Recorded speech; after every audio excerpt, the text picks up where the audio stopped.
Halloween, right? It is like the original Halloween. And, I don't know a ton about that. So like when I have a question of like, did they wear costumes? Like what were the kind of foods they would eat? Those sorts of things, right? Normally you would just go to Google and then you would have to look through a bunch of websites and you have to know Wikipedia and like, let me read this article and let me try to check out this thing, try to figure out like the, what the reality was. Copilot, ChatGPT, whatever you're going to use, right, is able to do that super quick. So you can just jump in there and go like, hey, ChatGPT or whatever, did they wear costumes in 1500s Scotland at Samhain festivals? And it says yes or no, and it says here's what you could do, and you could even be like, show me some images of it. It pops up some images for you, and then you can then go, okay, cool. So now I know the background of that. I can write the part that I'm writing. So it speeds up the research part of story building because you don't have to pour through like website after website after website, and you can talk conversationally with it, so it's easy to kind of get the stuff you want out of it and generate images and stuff for like just inspiration. So like all of that is super valid, and I think it helps with your productivity. I think where it gets a little bit dicey is if you're going to be like, I don't know what to do here, so ChatGPT, what do you think I should do next? And then it gives you something.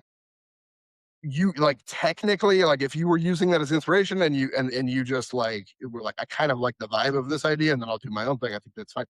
But if you just take what ChatGPT gave you, tweak it slightly, and put it in something you wrote, it's like at that point it's real thin on Sure. But what's let me ask you this then, how is that any different from you taking inspiration from like a movie or a song or anything what else? It was given to you by something else and you're tweaking it to however it is. yes So how is it or somebody said, something that somebody said? Just because it's yeah AI, why does it make it yeah. a voodoo thing to take something that it said and tweak it to make it to something your own?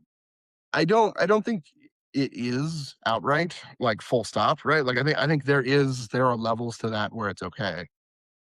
Like I was saying, so the thing that I'm writing, right? Like there are certain books that I emulated, and I was like, I like the ideas of how they structured this story and this story, and I think I can kind of do something in this vein. And so I'm going to look at kind of how they've done it, and I'm going to try to see how I would create my own thing.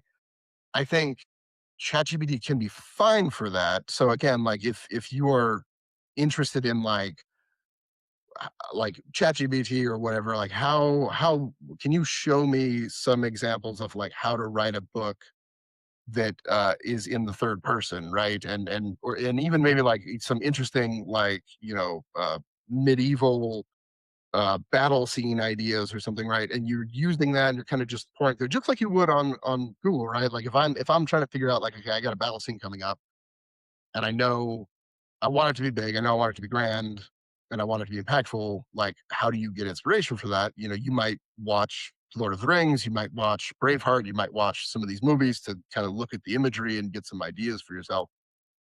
Going to ChatGPT and asking it to show you pictures or even like maybe write something out for you to like just become inspired and then be like, yeah, no, cool. Because like I think Adam said it last time. Oftentimes when you're playing like but like you were saying, Adam, where you're playing a song that you like and you're trying to like, okay, what if I change some things? You end up getting inspiration and you just go off on a completely different tangent. So, like, again, you might look at ChatGPT and be like, hey, write me this. And in the middle of it, it said something about a dog. And your mind just goes crazy. You're like, oh, a dog, this is perfect. And then you just start writing about that. Right. So, like, if you're using it for research and inspiration, I don't think there's a problem. Where it becomes problematic is if you are specifically asking it to write out scenes for you and then you are just changing it enough for it to slap into a story, right? That becomes a version of plagiarism, which is, and again, it's such a thin line between like inspiration and outright plagiarism. It's why people go to court all the time for like music and books and all sorts of artwork, right? Because like you did get inspired by this, and so yes, it's very close, but like where's the official line of that? And because technology is so new right now, I think artists are afraid, right? Like nobody wants to go too far that way because once you get that title associated with your name, you're never undoing that, right? Like you're never gonna crawl out from under the cheater, like label if everyone sees you as that. Like that's what you're gonna be for the rest of your life. So like it's a dangerous gamble to be like it's cool to be the first and to do it right because then you're that person that everyone knows and like that's the way to do it and you've led the way, but you're also out there on your own. So you can take some steps too far, and then you're the one that's going to get what was the name of the other phone that was out for a minute outside of Apple? John, it was like a Microsoft phone. Nobody even remembers it because it's terrible. Nextel, the Yeah, BlackBerry, all Nokia, these like weird ones, Nokia. they're Yeah. just like nobody remembers, Motorola's and all these other things, right? Because it's like Razer. you got beat up. Razer made a So Isn't comeback. one of the issues though with using AI as well is the the LLM is not generating spontaneous ideas. It is based on other art. It's taking all of the art that it has been trained on. So what hasn't there been like artists have sued over that because the LLM was trained on their art, whether it was comedy, music, writing, and so somebody could say, "Write this in the image or in the The voice of style, this the artist," style of and it would spit it out, and it was trained on that. So how does the artist get royalties from that since it was basically plagiarized, right? yeah, yeah, So I know some of the artists. So like I know Matthew McConaughey. I don't want to say Morgan Freeman in the acting world partnered with an AI company where they essentially are selling their likeness and voice to that company. And people can then go create content and do things with their voice, and that company is paying them money, so they're kind of directly licensing their own voice and uh, image to smart. that company. Which is like, if you already have a name, that's cool, right? Because like you can get away with that. And those companies will pay you a lot of money because it's official and it's cool. Though. I think Disney partnered with an AI company that allowed people to go on to the platform and specifically create imagery or storylines or whatever you want with Disney characters and IPs and images and plot lines. I think it fell apart, but they were doing it for a little while. So like, there's a bunch of companies that are trying to figure out that aspect of it. It's like yeah, it's real. How are we make money off of this and not screw the artist out of what's there? But the problem is like all these LLMs, the only reason they're so good at what they're doing is because they plagiarize, like because they were fed a bunch of shit that's already happened off the backs of artists that are never going to get any of those royalties and they got fucked. And these multi-billion-dollar corporations are just profiting off of all the artists that are out there, right? So like it's morally problematic to use them for that reason, right? I think for me, right, like where the line feels real is if you are utilizing it as research or inspiration, that's fine. But once you move past that into using it to actually create the art, I think that's where it falls apart. You know what I mean? And like I said, Administration, okay. yeah, Administration, like admin assistant, all of the non-creative aspects. correct. And don't get me wrong, I think that there are like what this technology is going to allow for is for people who don't really like writing and don't really like music creating and don't really like the process of artwork to come in and to actually create art and to maybe even carve out niches for themselves where they can monetize it because of how much they can pump out, how good the AI is, and with your ability how to good they kind of can use the AI tool, how good they can use the AI tool basically. right there, and Yeah. that could like for It all might of be the an people that instrument. It might become for an all the instrument. people that for all the people that do this the old school way, like that's very frightening, right?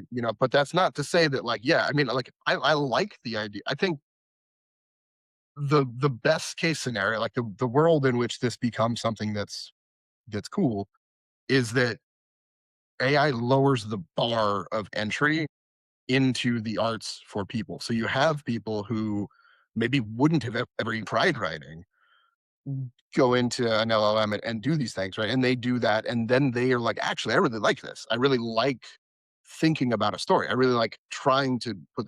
and they do more and more of it. And then weirdly, through using the AI, They they become actually a just start writer. writing themselves Right. because they've understood kind of the process through learning it through AI.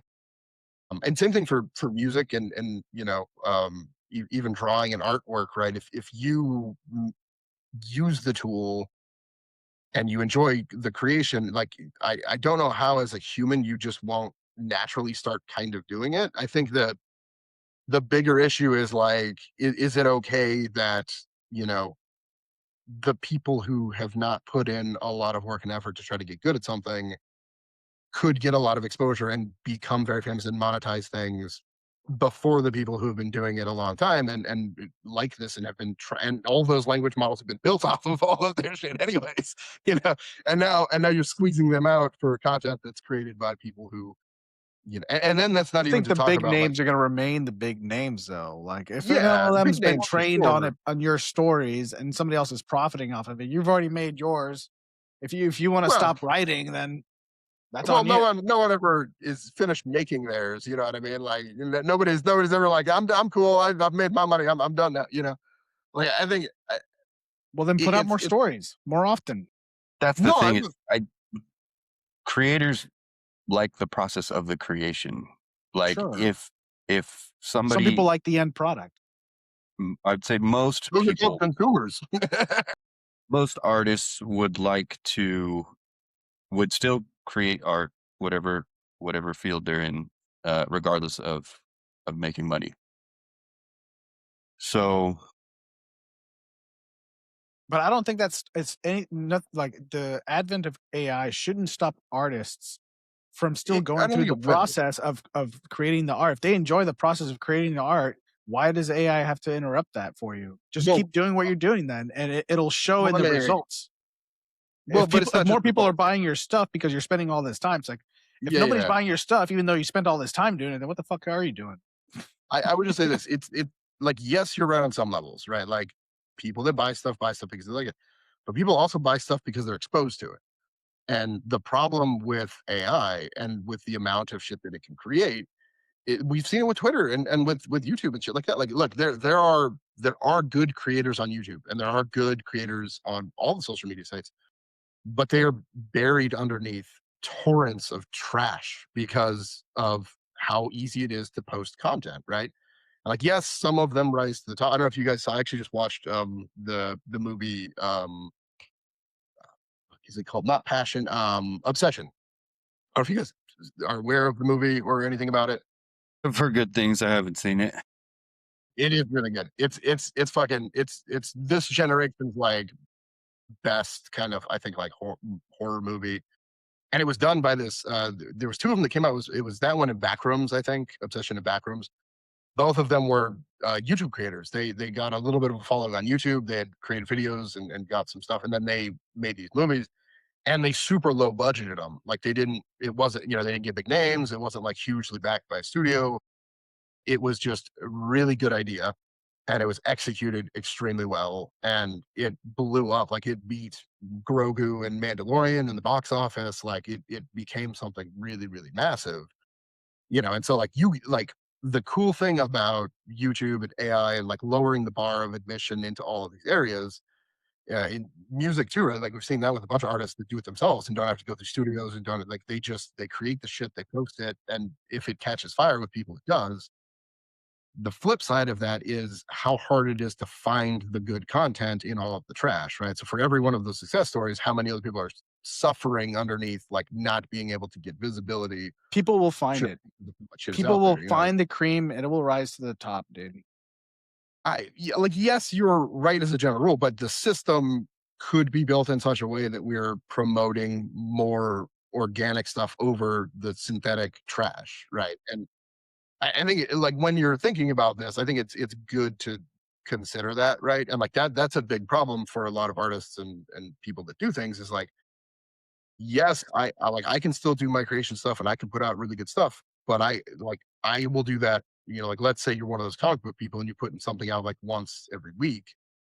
What happens when a I'm trying not to use like a horribly anti-capitalist terminology in what I'm trying to say. Like, what happens when a corporation who doesn't care about anything other than making money hires a bunch of people who don't care about writing stories as a job, and they like, just paper mill it and have like 30 people sitting at desks just churning out content over and over and over and over again until something catches a little bit of fire, and you just kind of keep doing, and you just do that again and again and again and again and again. And Are people it consuming it because they like it? Then what's well, the but harm? because of the amount of content that's coming out, because of the way in which it's promoted, and because of the way that it's created as well, I think there's something to be said about the creator, right? Like I tend to be more on your side, Frank, because I don't overly like knowing about the creator. And I think the art's more important. But I do think we will lose something if we end up fully giving over to that system. You know what I mean? Like, yes, you're right. I think humans will always be there. Yes, you're right. I think cream rises to the top. And you're always going to have, the high end of art. I think is going to be something that's dominated by people. But like all the other stuff is tough, right? Like all of the things that people would make their money at creating art in a smaller way, all the pop art, all the shit people do for companies, ads, all these comic book things, all these little tiny niches where people are making money or a living creating art, they're going to get squeezed out, and because the companies are not going to want to pay them money, they're just going to pay some intern to sit in front of an AI screen and do this, right? Whereas then you don't have to pay artists, and maybe like the top tier ad men, like the people that win awards for creating ads, will still be able to work because they have some sort of a name behind them. It's hard to tell, and like we're at the beginning of this, right? So it's hard to predict out exactly how impactful. Everyone always likes to think the world's burning, and we're gonna die as a society, and all these things. It's probably not true, but like again, being first into the breach is tough because if you associate with these things in the wrong way, and you're on the losing side of something, like that's rough. Well, with the example of the comic strip that comes out once a week, right? If one thing that makes it valuable is its scarcity. Yeah, yeah, So for sure. so people may, when something gets overloaded or oversaturated, people find value in scarcity. Yeah, So it may yeah, change what we value. I don't know what that would look like, but as soon as something becomes, very common and you can find it everywhere, then whatever is more rare and scarce is gonna be more valuable. yeah. No, that's valid. I also think like even amongst the younger generation, like I forget what I can do about this, but like you know, we us three are a part of the geriatric millennials, right? Like we remember payphones, we remember pre-internet, we remember the time before the big change, right? Like, and so we still have some of those memories because like we knew the '90s, but we grew up in the 2000s. So we saw the beginning of all the 2000 stuff and MySpace and YouTube and the beginning of the internet, right? But we still have some of that connection to the next generation that came kind of like the younger millennial into like the late Gen Z. Those people grew up with it always around, but it also was still new, right? So like the younger millennials, they everything was the internet, and it was super obsessive for them in a way that was like unhealthy. And you kind of see that in the younger millennials and some of the older Gen Z. Some of the newer kids, it seems like they've grown up with it, but like their parents were doing it. Like it's not something new and unique to them. It's something that's just normal, and it's just there, and they don't freak out about it in certain ways that like the younger millennials and the like older Gen Z people do. And I do think there is a bit of a pendulum swing happening where you do get a lot of younger kids wanting more actual interaction because so much of everything is synthetic and online. And so one of the things you could do as like a human being artist is like, okay, well, what can I do that AIs can't do, right? Like how do I get myself in front of people to talk to them? How do I use the fact that I am a human to create real connections, like go places physically, talk to people, be involved in certain things. And you see that, right? Like that's like even with music, right? Like how do you get noticed? Like go fucking tour, go to places where people are and meet them and talk to them and get a following the old fashioned way. And you could do that. Like some mediums that's harder to do with like writing and artwork, but Book there's still signings. ways to do it, right? And now there's podcasts and there's other ways to kind of get your thoughts out there and to try to get some sort of recognition, and then use that to talk. You have to promote yourself almost more so than you're promoting your artwork, because part of what you're selling is you. You're not just selling the song. You're not just selling people. Like these young kids, like they don't want to just buy something. They want to know who they're buying it from. They want to know where it's coming from, what the story is, and they want to be more engaged in that whole area. And if like as a human being you can give them that, like with AI they don't have that, right? Like where does it come from? That fucking robot. You know what I mean? Like it just kind of ends there, the storyline. So I do think like you guys are right there. There is like you have to be able to change with the times, and you have to be able to utilize these things and figure out like what is rare, what is something that I can do that is something that will promote well, and so like there are all aspects that I think are cool, but it's tough. And so like I think the website's cool. I think that like they're like, if you and like anything too, especially like this kind of thing when you put a website out, or you're trying to like get people to use the thing rather than like create an art thing and give it out there. Like you might create this website and then people start using it for a completely different way, but you don't necessarily mind because what you're after is like getting engagement on this website, right? So I think making it versatile is probably pretty smart. Like again, having a way to differentiate for people that don't want like to be able to say like I don't use AI, right? And this is my process. Versus like other people, saying I'm fully and like I'm not even a writer. I just create shit using AI, and I'm open about that, and I'm advertising that. And if you want to check out my shit, I'm over here in this corner. I think that's really cool because part of the shadiness of AI is people trying to pretend that it's them. And if you're like overtly being like, no, no, no, no, like I'm just doing this. It's interesting to me. Check out the stuff if you want it. I'm not trying to be shady. I think that could be a cool way to go about it. Um, I for think, sure. yeah, I think some of the value in humans creating it, knowing that a human created it, like I think, not to speak for you guys, I think we would all prefer to listen to music or see art that is created by a human rather than AI. Um, is because the talent and skill and ability to do that is so rare, and so if once it becomes widely available, then there goes that scarcity, and it's no longer a unique individual or a unique talent doing it. It's something that's readily available to everybody, and it's no longer valued because it's can be anybody can do it. It's not a talent or anything, or somebody didn't work extremely hard for years to be able to do it. Yeah. Yeah, I mean, I agree with that in general. The counter from Frank, or and maybe it's not from Frank's counter, I'd speak for him, but like I mean for sure, like I when the internet was new, right? And yeah, I mean, you probably remember this too with like Pro Tools and like when Auto Tune, right? And like when the ability for electronic music to do all of the things that actual instruments could do and do it way quicker too, right? Because you can create a whole album right now on a computer, never touch an instrument, never work with another artist, and have it out pretty quick, right? Like you could put something out probably if you really focused on it, whether or not it would be good, you could probably put it out fairly quickly, like compared to trying to like, record tracks individually and mix them and do all the things that like, people used to have to do.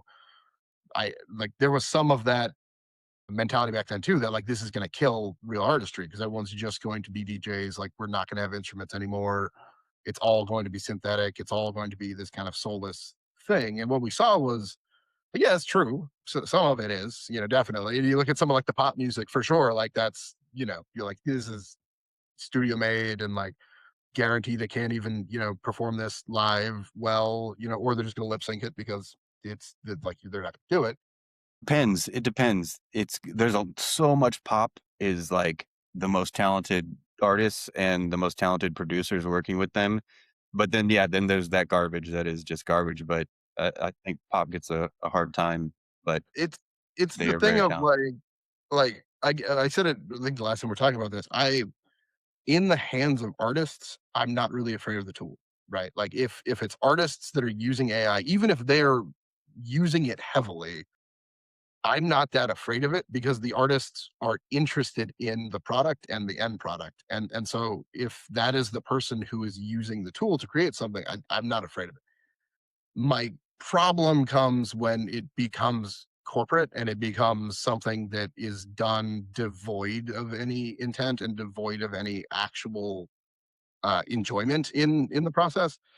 And that I think becomes problematic. I don't know that that's so problematic that it's gonna like eclipse all real artists and nobody, like Frank's saying, cream rise to the top. Like I do think you're gonna kind of just like the Pro Tools with the pop, like you're saying, yeah, sure, you got this nonsense that like is good for the radio and people love it, and people who don't really care about music love it, and they put it on in the background. It's like it's there, and it's a cool thing. And there's space for that, and there's space for real artists currently. And I think probably in the world of AI, you're going to see a similar thing. There's space for these people that aren't really artists. They're just trying to throw shit at a board and see what sticks. But there's Sure. also space for all the real artists out there doing it in 90 different ways But to I think we're create. also, and hot take here, like I think we're giving artists a lot of credit here because even They artists, literally deserve all the credit. sure, you could say that, but I think a lot of artists potentially, they have a strong team around them. They have people with a lot of expertise around them that help them deliver their music, maybe in their image and the way that they want, but they have people that have high level of expertise in every realm, whether Producers, yeah, producers, marketers, mixers, sound Editor, engineers, every level of engineer. And marketing. when you say, you don't like corporations getting involved. Behind a lot of these big artists, there is a corporation behind them, record labels that are only interested. They could care but fuck less about the process of going through creating art. They want to make fucking money, But right? that's the problem. Is It, like it up is till a now, problem, but up it's well, a but reality.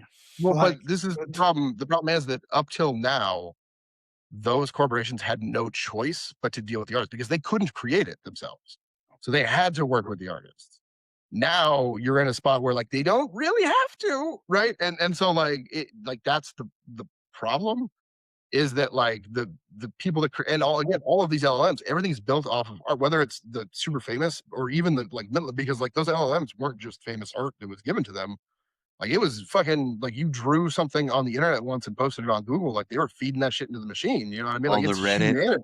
all the Reddit answers, and it was giving wrong answers from Reddit because people. I mean, it's You know Reddit, what I mean? so It like they fed it humanity. They gave those LLMs our soul and it chewed it up and is spitting it back at us. You know what I mean? It's so like yes, and yes, you're right. Like nobody does it alone, right? And this is also the big conversation about like Edison versus Tesla, right? The not the car for younger people who might watch, but the actual scientist, Tesla, who Elon versus helped Elon versus Edison.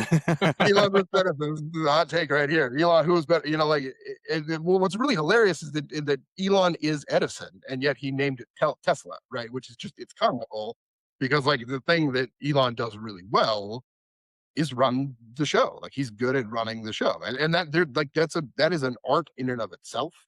Like it doesn't matter how great your ideas are or how great your product is if you have no ability to get it in front of people, you don't have anything. You might as well not have done anything, right? And like that's the thing with like the Teslas and the Edisons, right? Like you need those people who've made it their mission in life to create money, to run businesses, to make systems that take advantage of things. You need them because they're the ones that are going to get your stuff seen, because yeah, as an artist, like a lot of people don't care about your stuff getting seen, but then you never really get seen because like then you just toil in obscurity, right? There's the whole trope about artists who just You might be creating Van Goghs and being this amazing artist, but you're just doing it in your room and it's sitting in your room and no one sees it. No one knows you've done anything, right? Like, so like for sure, I think Frank's point's valid to an extent. Like there is a role for capitalists or companies or corporations in art. And there are really good companies that engage. And there's still companies right now that even like mid scale to upper scale companies who've made art their business, who care about artists and who want to ensure that artists are a part of what they're doing. So like I said, I don't think you're like as much, even if AI became a huge thing and like it was pushing out art, like Adam's saying, it makes human artists rarer, which makes it more valuable, which means from a corporation standpoint, if there are a bunch of AI companies, how do you differentiate yourself? I'm not an AI company. Come check out our content. I am I produce and I, hire and use only human creators. And so come to the human network, you know what I mean? And that becomes its own valuable thing, right? And then people will gravitate towards that. So like it is a push and pull, right? Something new happens, people overuse it, it gets overplayed, people go back to other things, and it's a cyclical nature that kind of continues on and I think you on. have to have a certain level of understanding in order to appreciate something. You have to have a certain level of understanding of why is it why is it difficult? Like for instance, right? Like I think you have a certain level um, of respect for guitar players when you yourself know how to play guitar and you hear a song, you're like, damn, that's really fucking good because you understand the complexity, the intricacy, and all that stuff. For somebody who just likes the music, they just like something that they heard. It's like, oh, that's great. Like if they don't understand it, someone that's new to the industry, that sounds great. I'm gonna listen to this. I'm gonna absorb all this content just because it sounds good, it looks good. Like I don't know how it was made. I don't really care because it sounds good. If you're consuming it because you like it, then isn't that genuine like interest For the and consumer's part, I demand? think it is. Like I don't I'm not mad at somebody for saying they like something ever, right? Because first off, like is so inherently unique to you, right? And the reason you like something or dislike something is like you can judge a song based on technicality, you can judge a book based on like the complexity of what they're writing about, the subject matter, or movie, right? But like, and I'm in this journey, I think with Cecilia, right? Like the first Joker that came out, because I won't even go to the second Joker because that's a whole conversation in and of itself. We can all talk about, but the first Joker with Walking Phoenix that came out is a phenomenal movie. It's like a great, amazing movie. I've only seen that movie, I think, twice because it's rough. Like it's hard to watch. Like it is a brutal, brutal movie. I put on the Transformers, I put on Lord of the Rings, I watch things that I love, that are fun for me, that I get entertainment out of way more often than I would ever put on Walking Phoenix. Like I'm not gonna put that movie on every single day because I would go insane because I fucked up that movie. You know what I mean? Like that's and even though that movie would be held to be a higher standard, right? That is a better movie by almost every metric than a lot of the maybe Lord of the Rings you can make some arguments for. But as far as like if you were doing like a time scale of the shit I watch versus like the highest quality of what it is, people like just feel good stuff. They like putting stuff on that they It's don't have to think. predictability and comfort. It's human nature to go to There's something there is that's value predictable that in you know it's gonna happen. human value in that. People are going through their lives, dealing with their kids, dealing with their job. They're coming home. They're on their drives home. They're trying to relax. They're trying to be happy and enjoy themselves. The things that give them those feelings, there's nothing wrong with them pursuing those wherever they are. And it's not on them to ensure that the things that they are ingesting are morally complete, or don't use AI tools, or even don't come like again, like you want to like Michael Jackson, cool. You want to still like Bill Cosby's show, the TV. You probably like should like Bill Cosby anymore, but if you want to like Bill Cosby's show, like I don't know if you grew up on the Cosby Show. There's nothing wrong with liking the Cosby Show. You know what I mean? Like there was a great show that was created, and so again, divorcing like art from artists, I tend to agree more with you, Frank. That especially from a consumer point of view, there's nothing wrong with it.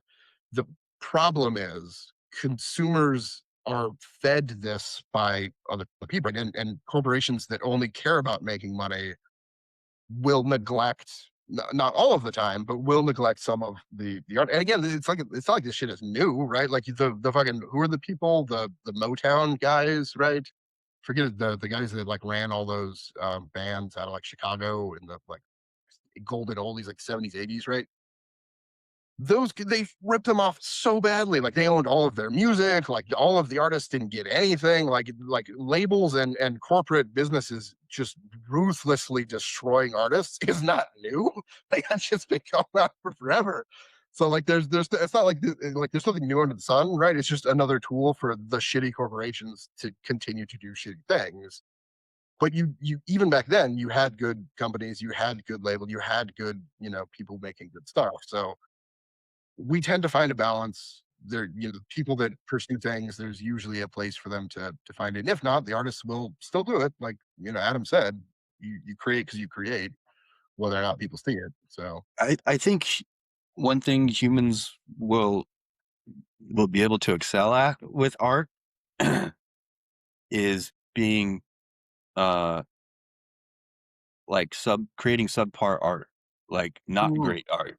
yeah, And yeah, people still appreciate those like B movies or those like, hey, this is kind of like Grungy. maybe not the best song, but I love the energy it brings. It's yeah, like the It's raw. unpolished It's kind of more like, raw. yeah, the gritty stuff. I don't know. I mean, I'm sure AI will get to a point where it can do that. I don't feel like it's there now, and I feel like humans will always be able to be imperfect enough to bring the human element. yeah. There's that even like when you watch a movie, no matter how good the CGI is, and CGI today is just insanely good.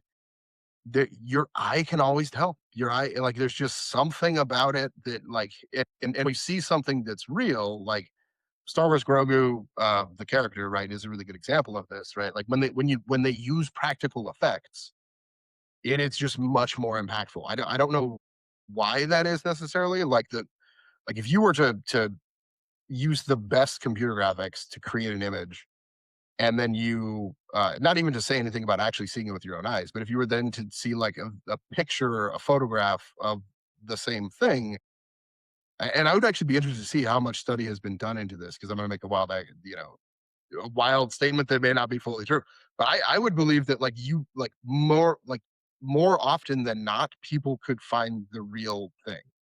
And even though it only differ, it's only like if you were like breaking down by pixels or by like its composition, like, there's nothing really different about these things, but somehow your eye is just like your eyes have been built by evolution Mm, to be able to well, look at things and see but them it's and interpret things. And that they're just, and it's not to say that it's bad.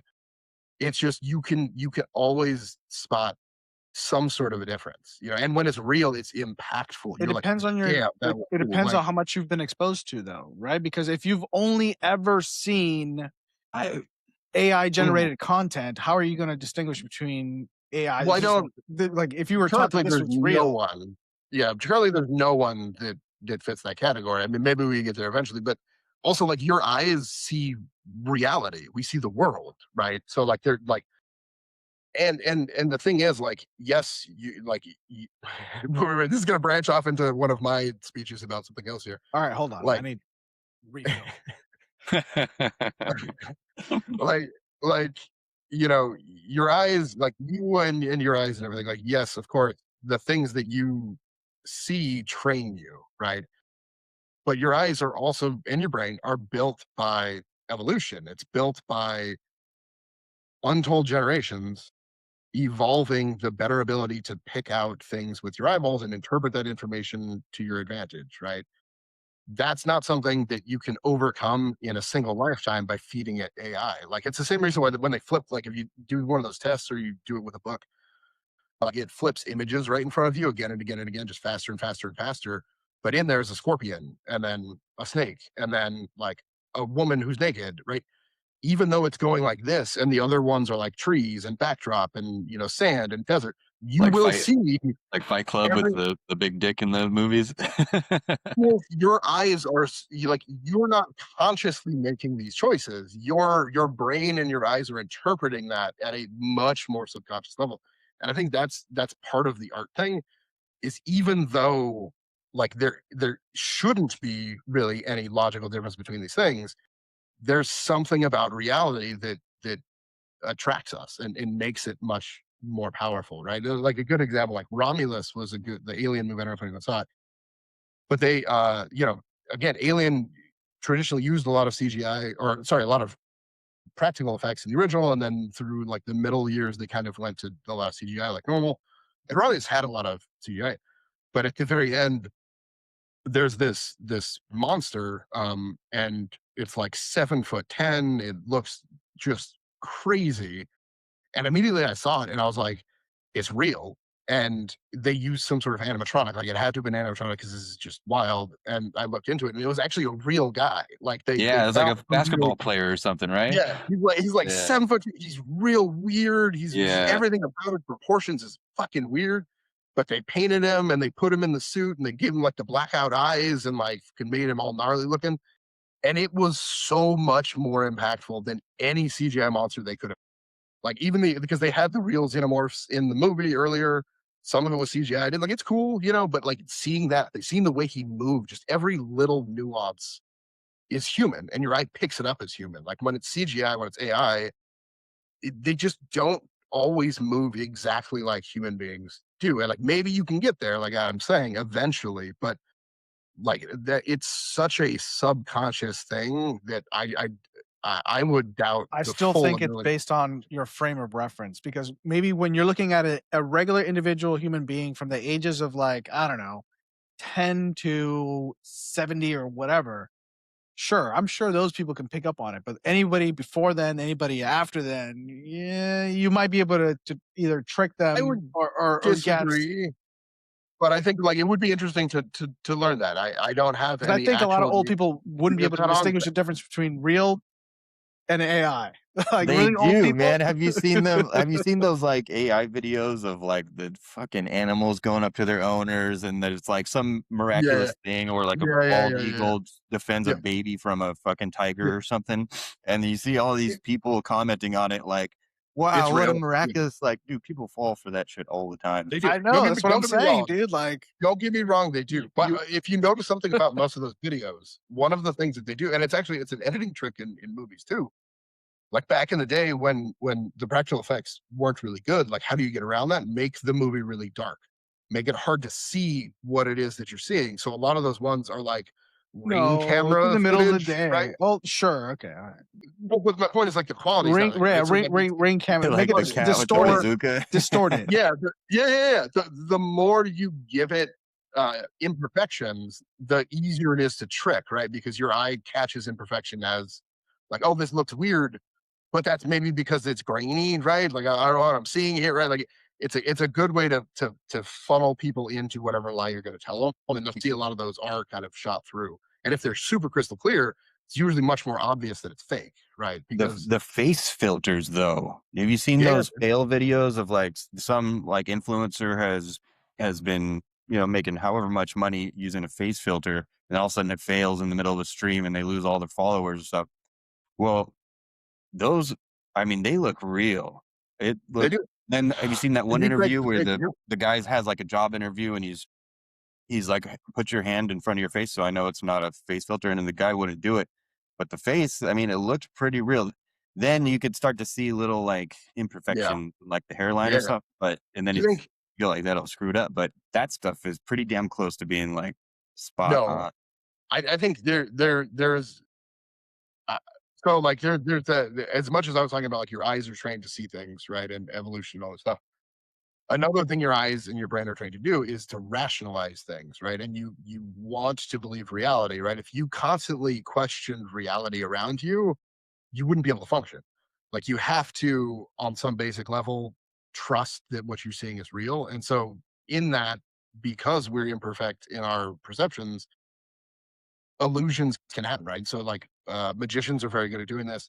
There's the whole thing of like, I don't know if you guys, I think you've probably seen it. I forget the show, but they used to do like, these things where they would show some of these tricks and they would like you'd walk into a hotel lobby and you talk to the guy and he's standing there, he's wearing a red tie. And then he's like, oh, and he dips down below, and another guy pops up, and it's like a completely different guy, or he has a different color tie. And And then people just keep talking like nothing happened, right? Like Yeah. there's no shit. Because why would there be, right? Your brain doesn't allow you to make an assumption because it doesn't make sense, right? Like It just fills your in the brain gaps. goes track and it falls straight. And people want to believe things too, especially so like in the case of like hearing somebody say something. So if you hear like a deep fake of Barack Obama saying something, or Donald Trump saying something, if it's something you either like or dislike, but you want it to be true that what they're saying is what they're saying, you're more likely to ignore any little imperfections about what you're being told because you really like the underlying message of what the thing is. It's the same thing why like all those scams, why they work on people is like even like with the robocalls or like the stuff where like it's your daughter's voice on the phone saying like the cartel has me, you need to give them $10,000. They create urgency. They don't allow you to think about what you're looking at, and they force it down your throat and work on your kind of subconscious rather than your conscious brain. And so, like, yeah, all of these people that use these filters and these things, like that's what they prey off of. They're so fucking good. Like the deepfakes are crazy goddamn good. But if you took, and this is again me speaking without saying that, if you took a deep fake of Barack Obama and the real Barack Obama giving a speech next to each other, I would believe that more people than not could see and spot the real one versus the fake one because when you're given, it's not just like if all you see is the deep fake, you have no reference. If you're seeing them side by side, there's something about it that your eye can catch and it looks off. And that's like in movies, one of the things that happens is if you get a fully CGI'd movie, everything blends seamlessly. It's beautiful. It's an animated experience. Like there is no weird contrast when you see the Marvel movies where it's like real people CGI'd, real people CGI'd, there's contrast there and your eyes pick up on that, right? It picks up on the difference and you can tell something looks wrong here because your eyes are really good at seeing that in a way that's primal. And so when you But what they've compare it, gotten good at is making sure that even if you can't pick up on it, it's just part of the movie. they're It's very kind good. of They're interesting. very, very good. One of the like one of my favorite movies that did it really well was actually so Life of Pi. Is I don't know if you guys saw that movie. You haven't.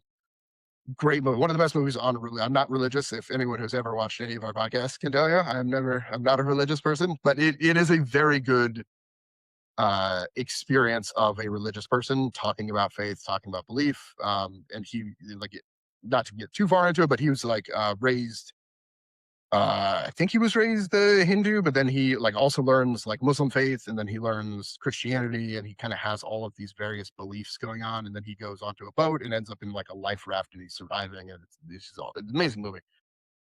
One of the things they did that was really amazing is there's CGI in it, and in the beginning he's at a zoo, and what they did was they were shooting real animals, and then they had CGI'd animals, but they were not showing them together, and it was cutting back and forth between the various ones. And as it kept doing that, it started to blur it so that you were like questioning which one was real and which one was not, rather than showing both of them like here's a zebra and here comes the fake crow is CGI to land on it, right? Your eye will pick up on that. But if you show only one at a time and then the other, it allows you to kind of start believing it and just get pulled more into the fact that this is normal.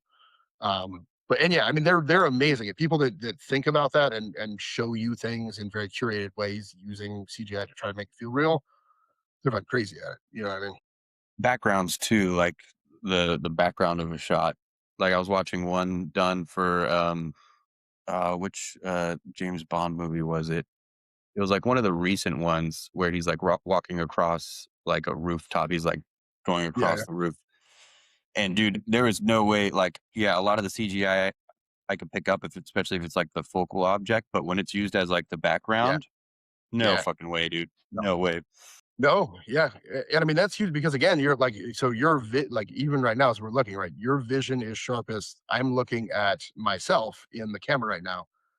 I can see you guys in my, peripheral vision, but I can't really make out a ton of detail of you if I'm focused on myself, right? If I look over you, I've lost track of really what I look like, and you guys can do that on your screen, right? Like, and if the background by its nature is not, you're not supposed to really be looking at it, right? Like maybe your eyes glance over it as you're moving from one character to another. The background is just there, right? So you don't even critically really examine it, and especially with like a film where the camera shot and like the direction of your eyeball is so specifically curated. you don't yeah, you're not gonna notice any of those things, and they're, very, very good, and also landscapes are like, the way I move, like, my human body is weird and unpredictable in the way that humans move and do things. A tree is a tree, right? Like, there are mathematical equations that allow for them to render environment extremely well. It's like, if you look at any video game, if you look at any animated thing, the backgrounds, the water, the trees, the things that rely on pure, physics are very, very well done, and it's very easy to create them in a way that is super authentic. Human beings are just weird. We do things that are unpredictable. Every little nuance about what we do and how we do it is very hard to capture in an authentic way in a computer program. AI is able to do that because it is you feed it so much and it just takes that and spits it back out in the way that those machines do. But even still, it's hard, right? And you can see why it's like a very big difference between like backdrops versus like actual characters and people. That's why I was watching, I think it was the making of the Incredibles movie, and they were saying that that's why in a lot of animations and cartoons, uh, that they have exaggerated features, that they have 3 fingers, because it's humans are impossible to replicate, so they give them Yeah, these, like they give yeah, them, an exaggerated feature that'll be their feature, because they can't really make a good human face, and I was like, "Oh, man," and then ever since I heard that, like, every animation I've watched has been like, yeah, I catch that in it, you know? yeah. That's that, and it's part style, but yeah, 100%, right? Like, if you think about the way, like the Incredibles feel almost claymation, right? The way that they're like, it's very flat. Like everything is very looks like it was rendered out of clay or something, and it moves in a way that's very rubbery, kind of. And yeah, because it's easy, right? Because when you have, or I don't know if it's easy, but it's easier, right, to do that than to have somebody with loose fitting clothing and be it hair and stuff. Like everything is so hard to minutely do. If you simplify it and make it a structure that's geometrical and can be maneuvered in a way that's very logical, you don't have any of those problems. And also, there's no continuity error, right? It fits in with everything else in the thing. If you put, it's sort of like the Who Framed Roger Rabbit, right? If you put a real person standing next to those people, something looks wrong. But if it's only people, or if it's only the characters, totally fine. Your eye doesn't freak out, and it's that contrast that causes a lot of the problem with like CGI in film in particular. Yeah. How long till we get to the point where a CGI movie can be made without us recognizing? Well, yeah, without A us long wrecking. time. But what do you mean by CGI movie, right? Like, I think we probably, or are you talking about AI? I mean, Animated. Just or animated just movie that's completely computer generated. the last, I can't even remember the last fully CGI'd high end movie. I remember one from years ago. I'm going to show my age here. I don't know if you, I think you saw it, Frank. What about It was Toy Story? Final Fantasy, the animated movie Final Fantasy, not the weird one, but the one with Cloud and, like, actually all the characters that Yeah. came out. It was a Mhm, Japanese one, mhm. and that thing was fucking good. I mean, that was still, like, I wanna say, like, 2007 or 6 or something maybe, but, like, it was really fucking good, but it's still, like, you could tell, like, there was no way you were gonna not tell that was fake. I would be interested. I would like to see it. I would like to see somebody try to do a full-fledged CGI movie, Are and you and saying also like shoot it a down. fake live action CGI movie? Well, Is that what you're saying? Is that what you're Yeah. referring no, to? Like, no. No, yeah, because it's Yeah, yeah. interesting, right? You can because do the that's going to motion be a Completely. very long capture. time. Yeah, Well, you can yeah. A do very long you can time. do well, here's the thing, right? You can do so, like, when you look at, so they call The Lion King a live action one, which is hilarious because it's not, but what they do, right, is they film on location, but they green screen certain things, and they have motion capture people playing the roles, and then they layer over the movements with CGI. And that makes it a lot easier, and you can use, like, even, like, the facial movements of the And people you put the in what you're doing, dots the on characters. everything. That's how Yeah. they did Alita Battle Angel. I just watched that movie the other Yeah. day again. That was Really pretty good rad. movie. Yeah, Yeah, it pretty was good really movie. good, and they did a really good job, like, you could still tell it's off, like, in part because she's, like, anime eyes and, like, she just don't look proportioned right, but, like, Yeah, no, they do that, and it's really cool. Like Golem in Lord of the Rings, right, was done that way. Caesar, the monkey, the ape in Planet of the Apes was really famously done that way as well, and extremely well done. Um, I that's one way to. I would like to see not that way, but the true like computer generated movie where we're not using motion capture, we're using true like animation to do it, but try to do it at the highest level possible. Um, and you can see, I feel like most of the newer animated stuff follow kind of more like what Adam's talking about, where it's like stylized heavily. So like it's animated, but they're not trying to make it real. Like even Into the Spider Verse with Miles Morales, the new animated one that came out. Great movie, one of my favorites. The animation stuff is really cool, but they're not trying to make it real, right? They're doing their own thing and having to kind of be in its lane. What So would be the I would like, first movie that you would wanna see that was either an animation or cartoon turn into a straight live action, fake, live action animation type of That's thing? a good you My question. can be my turned into first like one a would probably be like Dragon Ball Z. They have to make a no, good Dragon no, Ball Z. just Like, stop it. Just stop it with that. Please leave Dragon Ball Z alone.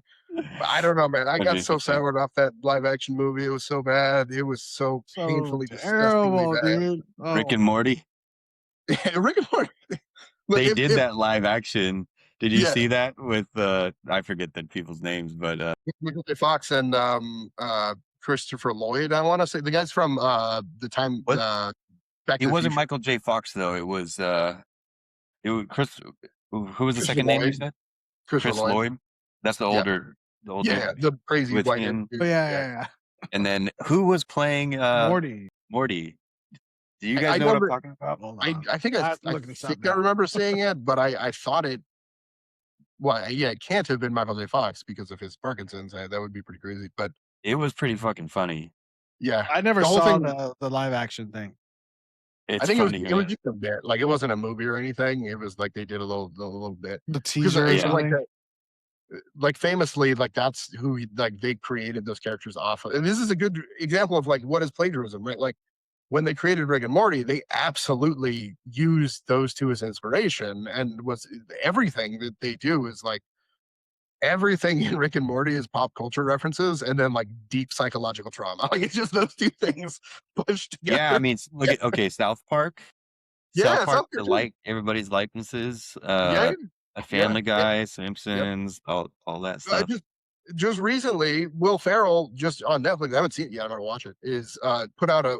It's either a movie or series, but it's about a ridiculous professional golfer, and it's like, so we're doing Happy Gilmore. We're just like Will Ferrell's doing Uh, Happy Gilmore, right? You know, and like, of course he'll do it his own way because Will Ferrell, and it'll be hilarious and great, and he's not gonna rip off Adam Sandler necessarily, but there's no way Will Ferrell doesn't know Happy Gilmore and isn't aware of they better Happy give Adam Sandler a cameo in there as I would like love it. as a I would. nod to I'm you sure know. knowing like how those guys operate. I'm sure Will Ferrell probably called him and was like, "Hey, I'm thinking about doing this. Like, is it okay?" You know what I mean? Because like they're famous enough to where they probably have each other's numbers, and he could be like, "Hey, like I'm thinking about doing this. I have a good idea. I'd like to do it. Like, is it cool or you know?" I'm sure But they. I mean, have they ever been in something together? I'm surprised. I would be surprised if they haven't. But I mean, they're both I SNL don't know. I don't know if Adam Sandler and alumni. Will Ferrell have been. Adam Sandler's weird because he has his own production company and his own group that he pretty heavily. I know like Will Ferrell and Ben Stiller have done stuff together. Um, and Ben Stiller and Adam Sandler, I think, have done a couple things together, maybe, but I don't know that Will Ferrell and Adam Sandler have done anything. Yeah, I'm not sure. It's kind of weird too, because like Will Ferrell's such a zany, like Adam Sandler is funny, but he's funny in kind of a straight man role. Like every role Adam Sandler does is very similar, where it's like I'm the like lovable goofball who like goes through something and then at the end has like a success story, right? He's like the everyman who has a problem, has a flaw, like Little Nicky was stupid. A lot of his characters are dumb, like Bobby Boucher is dumb, or like in Happy Gilmore, he's just overly angry, right? Like he gives himself a flaw in the movie, which humanizes him, and then he kind of has to overcome these flaws and become like accepted by the group or the school or whatever it is, right? And that's the arc that he goes on. And he's very like literal in his jokes, right? And he doesn't like Will Ferrell's weird. He just like Ricky Bobby is just wild. Like you could never see Adam Sandler playing Ricky Bobby. Like it would never work. Yeah. I think for the live action that I think once they get there, you could do like all the Greek myths. Speaking of, I want to see the Odyssey. Uh, Yeah. Fuck yeah. but I'm trying to see it at 10:30. are Yeah. you? Yeah. Fuck yeah, man. Hey, let's hang up whenever. Are you 'Cause going to see it in IMAX? It's Matt Damon. Oh, It's dude, I Matt heard that. Damon, so I'm good. I just need to see what? it. What you think it's Matt Damon? Go hung up on the like fucking Team Matt America. Matt Damon. Damon. Remember that? Wait, was it? Wasn't he like in was it Team America or Yeah, Yeah. was Yeah. Matt Matt it? Damon. Damon. Dude. I heard Matt Damon talk about that, and he was like, he like no, he just like watched and saw it, and he was like, "What the he didn't like that. And like even when like I think it was Trey and Matt, like the people that make South Park and made Team America were talking about it, and they're like, the only reason they put that bit in there was they were like curing one of the heads, and it came out wonky, and it looked like a retarded Matt Damon. And they started making the voice back and forth and making themselves laugh. And like, well, we have to put this in the movie. Like, there was no big like hatred of Matt Damon. It was just that they made a head that looked like a retarded Matt Damon, made a funny voice, and they're like, "Fucking put that in the movie." They're so Yeah, devious. I think I saw that. He had a good attitude about it. Like Yeah, he was laughing about it. yeah, yeah. Matt Damon's. I like Matt Damon. He's done some terrible movies, but he's done a lot of really really good movies. The worst Matt Damon movie is one you've probably never seen. It was called The Wall, and it was it, I don't know why the fuck he did it. It was literally the Great Wall of China, right? And it was some weird mythological thing where the wall was keeping out monsters, Dude, and it is. and I know what you're talking about. It's it's so shitty. That is the worst awful. fucking movie ever. And he's like an archer, and they're like running on the wall, and you're like, why are you? You're not even Chinese. Why are you in this? It's like kind of fantasy where like they're these like warriors, like they're like Final Fantasy warriors almost. That's what it reminded me of. It was so bad. It was so unbelievably bad. And I was like, I don't know. But then he does like The Martian, and you're like, that's fucking amazing, you know? And like he does really good movies. But yeah, my God, when he And pulls the a snake, CGI was bad, so it wasn't even like a bad story with everything, good effects. It was just all bad.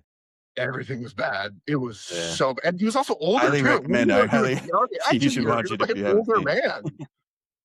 That was wild. I don't know who he owed or like why he did that, but like that was like holy shit, man. Lost a That's if bet. this was your young career, like you're done after that movie. See, if without humans, if it was only AI, we would never have gems like that. Yeah, I mean for sure. Like look, the whole like yeah, like your point about the bad like movies. What is the term? What was it like wabi sabi or something, right? Like the art of imperfection, right? Like there's something even like Matt and Trey Parker, Matt Stone, Trey Parker putting in the retarded Matt Damon in Team America.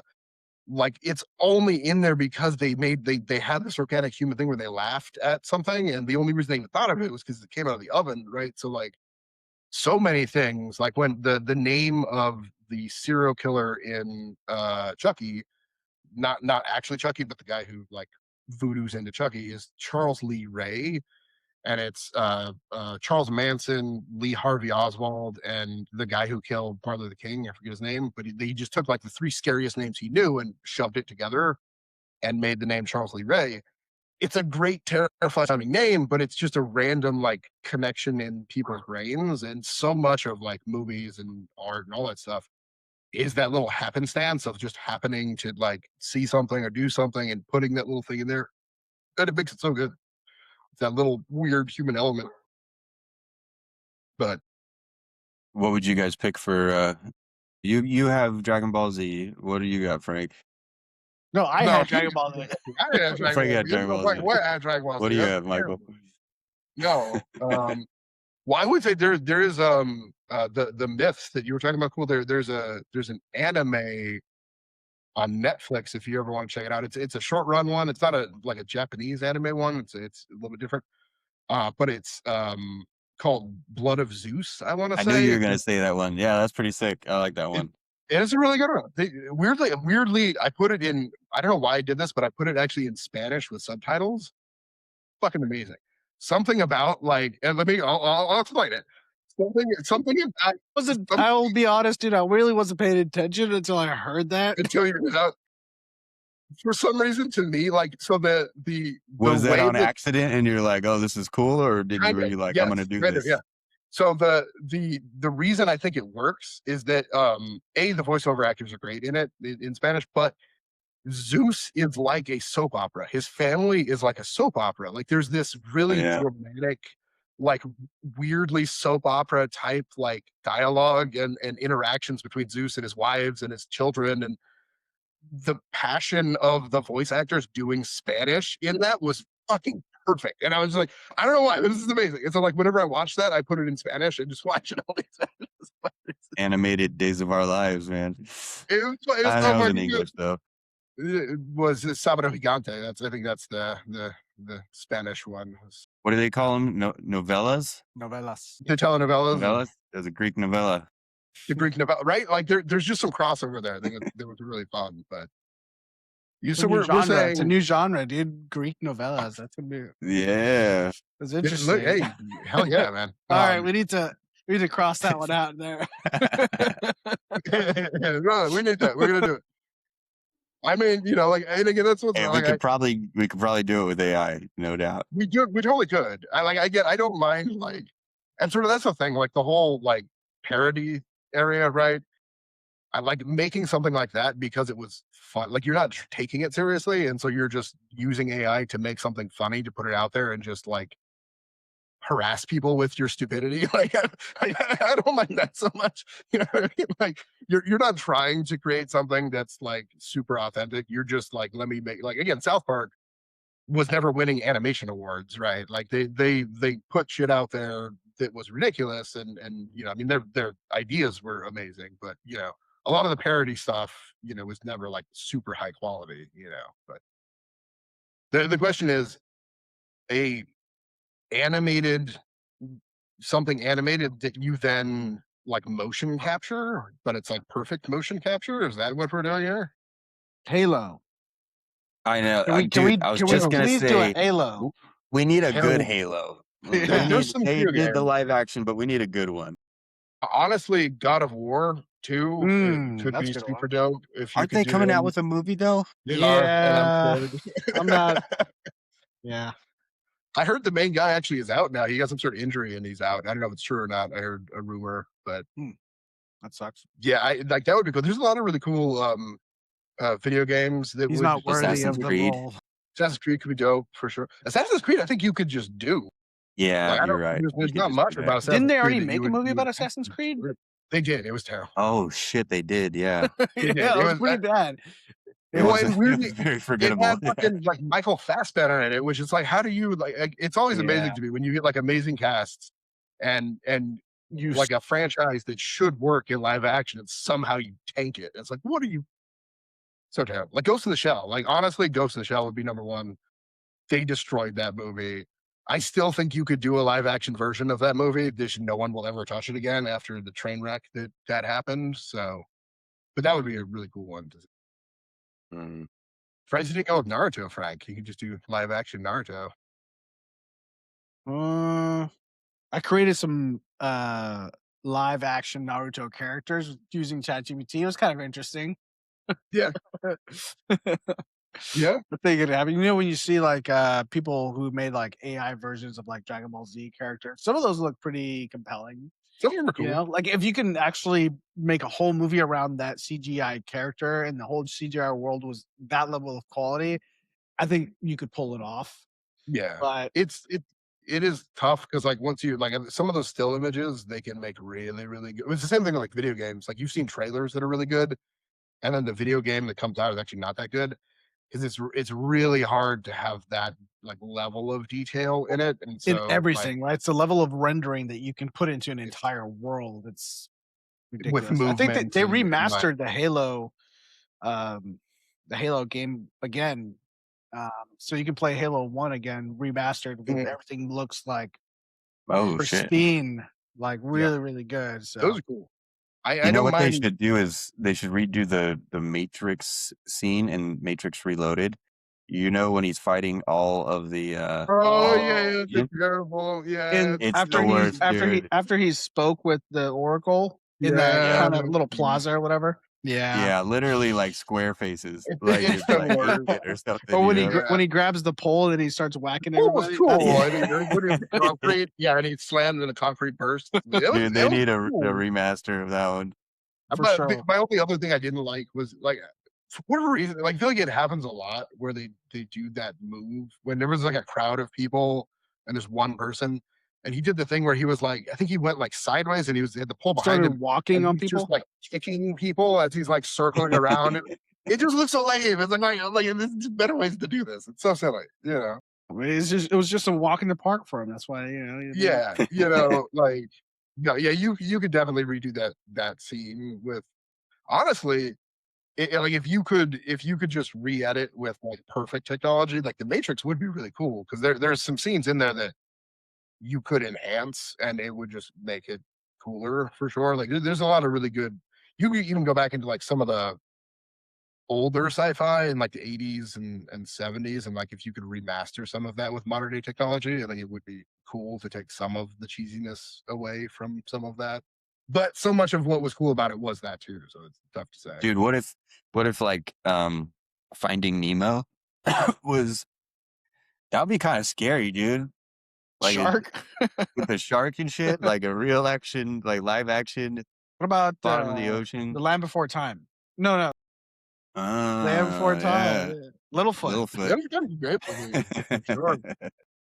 I was just talking about like the Never Ending Story. how That was a creepy movie. Never Ending Story is a Yeah, great story. Yeah, it's that's a good one. phenomenal. That is a phenomenal story. Talk about But how, practical effects. And you yeah, could definitely tell when they weren't practical. yeah. Yeah, yeah, when he's on the backdrop, when he's on the dragon and he's flying by everything, and I think they just green screen some things, but yeah, it's particularly terrible. But yeah, That's a I great was movie. talking with somebody about the how ruthless Disney can be with like storyline for children. Like I remember seeing Finding Nemo in theaters and being like, God damn! Like they started off with just like the brutal murder of the mother, you know, like immediately. Like Yeah. we don't even get set in the movie. We don't even get a happy little moment or anything. It's like and it's so ominous there because they're like in the little thing, and then there's like the void, and they look up and there's just this fucking giant barracuda just sitting there staring at them. It's not even moving. And you're like, this is a fucking horror movie. Like, I don't know what to hear. And they don't Yeah. show it because like you know what happened, right? And it's like, God damn, you know, Disney Bambi, always kills the parents, man. they love killing the parent. Bambi, they killed the parents in, you know, just right away. Like they're Lion King. Lion King. They Mufasa. love pulling the emotional, like even the movie Up, right? Like I don't know if you guys saw that movie, Yeah. the one with the house and the balloons. That Mm. whole movie is the movie about this old man who the love of his life, who he married and lived with for his entire life, dies, and that's where we start the movie. Is after she dies and him lingering and like trying to figure out what to do, and then he like they're gonna take his house, and he's like it's crazy. You're like, oh, this is a kids movie, like we're like this is an Yeah. adult thing that we're dealing with, you know. But they like I do, you know, like I do like it. Like I think sometimes you like you can have some of the best movies are kids movies that have some really cool stuff. Like The Goonies is a great movie, but it has a lot of like intense stuff going on in it, you know. There's a lot of good movies that are like that, where it's like they're kid movies, but they don't shy away from necessarily some topics, you know, and it's good. Good stuff. Got little bit for everybody. You got to keep the Mhm. parents entertained. True. But even the kids, you know, they grow up kind of, you know, I think it's good to introduce them to like actually good storylines too. You know, I mean, Yeah. Some violence. I'm glad we grew up in the era we grew up in. Like I see some of the like not to be the old crotchety man, but like I see these kids nowadays and like just the attention span is so crazy to me. Like they can't even sit on a couch without having their phone up and like even when they're watching movies, like they're just like scrolling and like volume up and it's like what is what like it's insane. It's insanity to me, you know. Damn Like kids in your music. Mhm. it's so bad. It's so bad, this music of this generation. And with that, gentlemen, I will have to say that we have to call it a night. Hell yeah. Yep. So I have, I mean, you can kill the broadcast if you want, but, I have